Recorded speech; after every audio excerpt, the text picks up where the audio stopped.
Welcome to The Terrible Take, a daily segment telling Steeler Nation what's on our minds. I'm Melanie Friedlander. At 8-3, the Steelers still control their own destiny, particularly for the AFC North crown.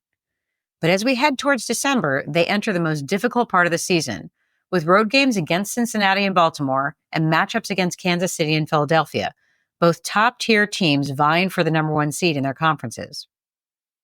Coming off a typical physical battle that led to a win over Baltimore last Sunday, followed by a crushing loss in Cleveland on Thursday night, the mini-bye is coming at the right time for the Steelers. It will hopefully give Alex Highsmith time to work his way back from an ankle sprain.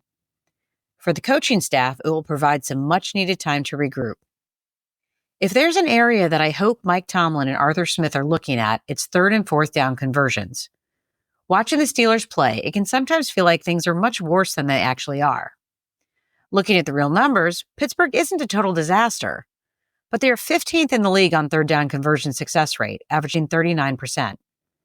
Compare that to the Chiefs at 52%, who lead the league, or the Ravens, who rank third overall with a rate of 46.2%.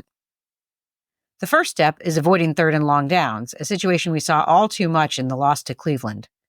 Successful runs and short yardage passing can set the offense up for success.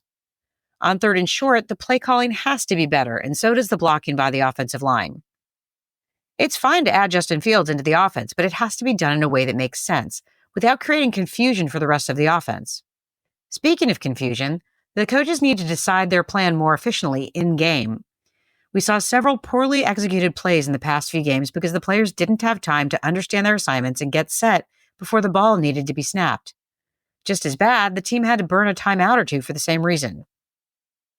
When it comes to third and fourth down conversion rates, the Steelers are a bit variable game to game. The good news is that there has not been a recent decline in performance. If anything, the offense has been more consistent over the last 4 games. There is room for improvement, for sure. And as the weather gets colder and the schedule gets tougher, the Steelers coaches and offense need to find a way to keep moving the chains if they want to host a playoff game in January. That's my take. You can follow me on Twitter @GirlSurgeon.